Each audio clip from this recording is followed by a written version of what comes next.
Hey guys, welcome to Cooking with Claudia. Today I'm going to show you how to make this delicious, thick and chunky beef stew that is so easy to make. It's such a comforting, delicious meal. Let's get started. We're using chuck roast for this recipe. I like to use chuck roast for beef stew because it has a lot of fat marbles running through it, which makes the meat very juicy and tender. We're going to start by cutting the meat into chunky pieces just like these.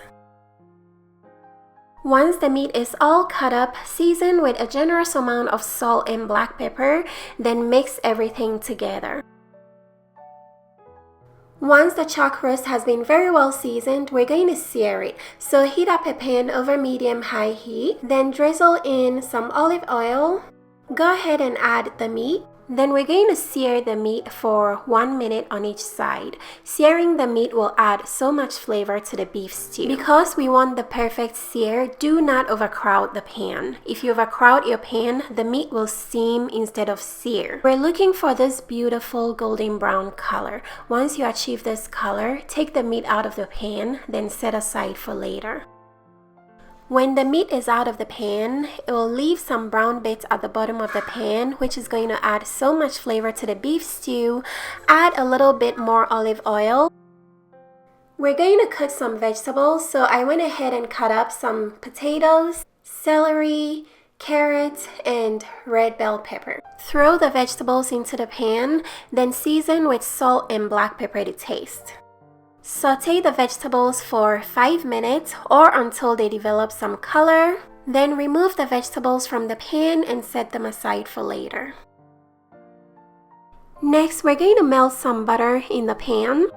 Add some sliced onions, then cook the onions for about a minute, then add some minced garlic. Cook the garlic for about 30 seconds, then add some all-purpose flour. Cook the flour for about a minute just to get rid of that raw flour taste. And all that brownness at the bottom of the pan is going to add so much flavor to the beef stew. We're going to deglaze the brownness with some red wine. Next, we're going to add some beef broth.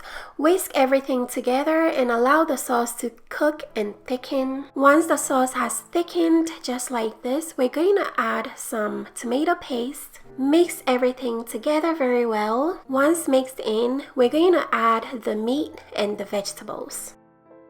Next, we're going to add some dried oregano, dried thyme, and dried rosemary. Then season with salt and black pepper to taste. Go ahead and mix everything together. The mixture is meant to be thick, so don't be tempted to add any more liquid. Otherwise, it'll be more soup than stew. For extra flavor, stick in some dried bay leaves. Then when this comes to a simmer, cover it up.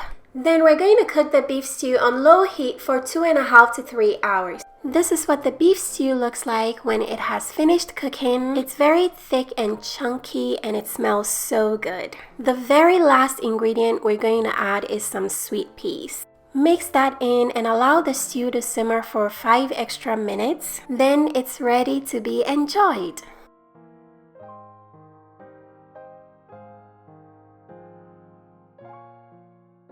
The beef stew came out so good. The meat is very tender. Combined with the potatoes and vegetables, everything came out absolutely delicious. If you guys would like to try this recipe, check the description box for all the ingredients and measurements.